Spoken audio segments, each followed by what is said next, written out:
Welcome to Luca is a Billionaire, where the only thing I invest in is your answers. In this video, I will explain how to remove Audi music interface, only way.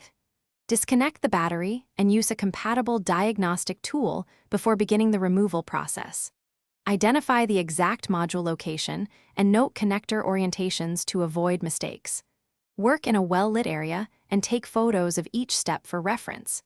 If you feel unsure at any point, stop and consult a professional to prevent costly damage. Gathering the right tools makes the removal smooth and safe.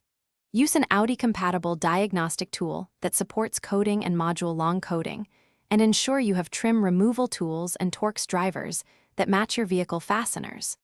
Keep a multimeter nearby to verify power and ground circuits before disconnecting anything.